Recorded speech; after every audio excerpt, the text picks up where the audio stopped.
alladziina min qablihim wa liyumakkinanna lahum dinahum alladzi qada lahum wa la yubaddilannahum min ba'di khawfihim amanna ya'budunani la yusyrikuna bi syai'an wa man kafara ba'da dzalika fa ulaika humul fasiqun. Wa'adallahu alladziina amanu minkum wa 'amilus shalihati la yastakhlifannahum fil ardi kama istakhlafal ladziina min qablihim wa liyumakkinanna lahum dinahum alladzi irtada lahum wa la yubaddilannahum min ba'di khawfihim amnan ya'budunani la yusyrikuna bi syai'an wa man kafara ba'da dzalika fa ulaika humul fasiqun. Artinya, dan Allah Subhanahu wa taala telah berjanji kepada orang-orang beriman di antara kamu dan mengerjakan amal-amal saleh bahwa Dia sungguh-sungguh akan menjadikan mereka berkuasa di bumi sebagaimana Dia telah menjadikan orang sebelum mereka berkuasa pula.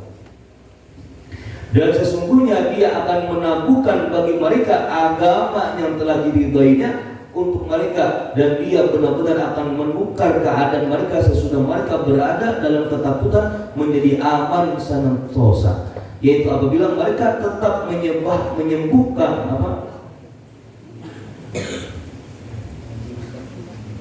menyembahku dengan tidak menyekutukan sesuatu apapun dengan aku, dan barang siapa tetap kafir sesudah janji itu, mereka itulah orang-orang fasik. Surah An-Nur. Wa'adallahu alladziina amanu minkum. Allah telah berjanji kepada orang-orang beriman dan beramal saleh. Apa janji Allah kepada orang beriman dan beramal saleh? Sesungguhnya akan menjadikan mereka berkuasa di bumi sebagaimana Dia telah menjadikan orang sebelum mereka berkuasa pula. Siapa sesungguhnya orang yang beriman dan beramal saleh, yaitu puncak kesalehan, yaitu Nabi besar Muhammad sallallahu alaihi wasallam. Kenapa dikatakan puncak sesungguhnya orang beriman dan orang saleh Nabi Muhammad SAW?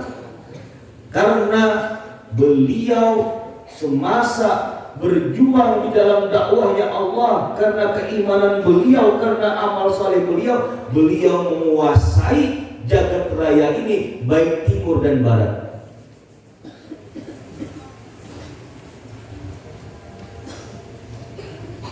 Seluruh kerajaan yang ada di bumi ini tunduk di hadapan Nabi Muhammad SAW. Baik Kaisar Irak, Kaisar Roma, Kaisar manapun, tunduk dengan surat yang ditulis oleh Rasulullah, yang diperintahkan sahabat mengantarkan surat itu kepada pemangku kerajaan-kerajaan di saat itu. Kecuali satu kerajaan yang mengingkari akan surat yang dibawa oleh sahabat Rasulullah yang dapat perintah dari Rasulullah. Apa surat yang berbunyi, apa surat yang tertera yang diajukan oleh Rasulullah kepada raja-raja di saat itu? Cuma satu saja, aslim taslim. Engkau berislam, engkau selamat.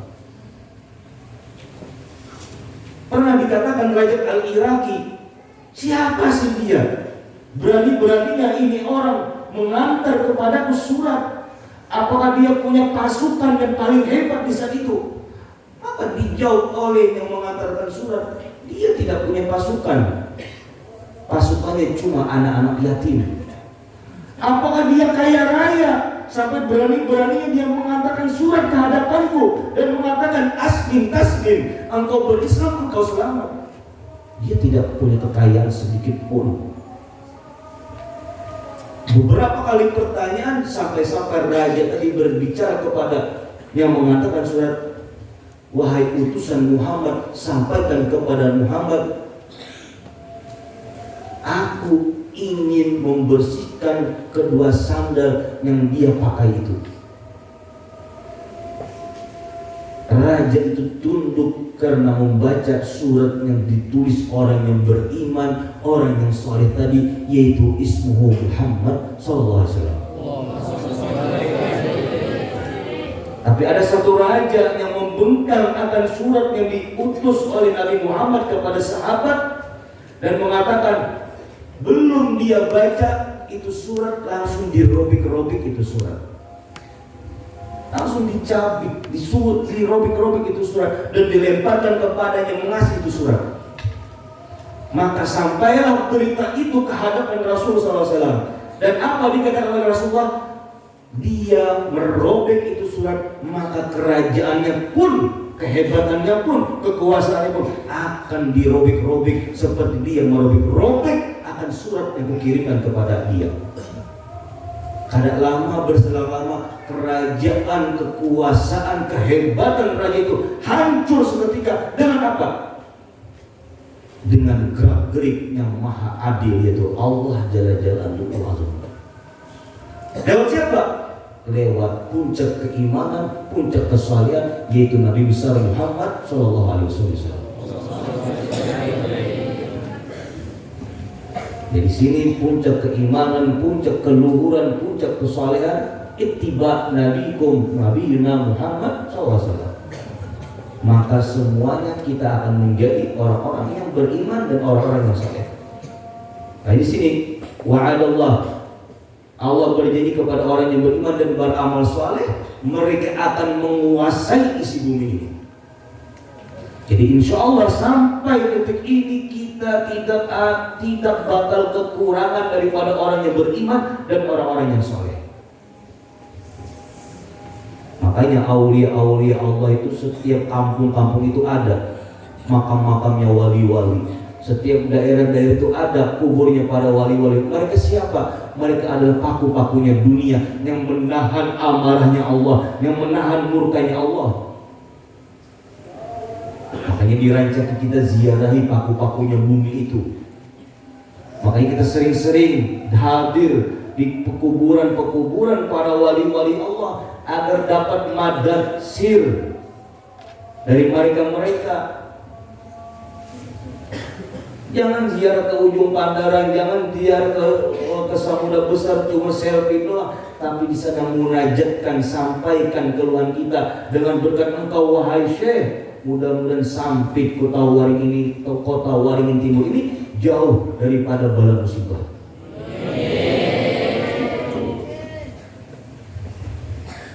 Jangan ke kuburan para wali-wali Allah cuma foto, bulik indahnya. Aku fotonya pulang membelakangi pulang kuburnya, diburiti wali Allah ya Pak. Aku foto selfie di kuburannya wali, masa dipantati? Kurang adab, orang sopan. Sekalipun beliau sudah pindah dari alam dunia ke alam kubur, mereka tetap hidup di hadapan Allah Ta'ala. Apa? Firman Allah Ta'ala, la tahsabanna alladhina qutiluna fi sabilillahi amwata bal ahya'un inda rabbihim. Jangan kau kira para wali-wali Allah, para pemegang benderanya Allah, para orang-orang yang dijaga Allah itu meninggal, tetapi mereka hidup di sisi Allah Subhanahu wa Ta'ala. Makanya kalau kita ke Madinah suatu saat ziarah ke makam Rasulullah, kita harus punya adab, punya sopan santun.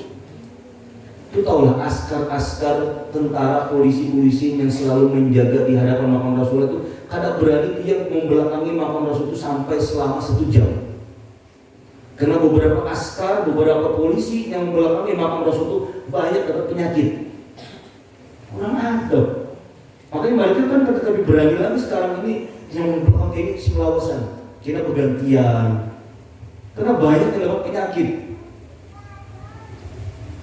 Sudah kita pakai adab kalau sudah di makam Rasulullah, di makam para wali Allah aja pakai adab, apalagi puncaknya wali Allah yaitu Nabi besar Muhammad SAW.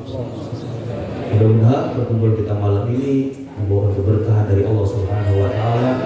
Dosa-dosa kita diampuni oleh Allah Subhanahu Wa Taala, hajat-hajat kita dikabulkan oleh Allah Subhanahu Wa Taala, bala musibah diangkat oleh Allah Subhanahu Wa Taala, yang mana sudah kita sakit disembuhkan oleh Allah Subhanahu wa taala, yang mana saudara kita yang kena corona disembuhkan oleh Allah Subhanahu wa taala, yang mana keluarga kita, orang tua kita yang mana rezekinya belum dimudahkan, mudah-mudahan Allah mudahkan rezeki kedua orang tua kita.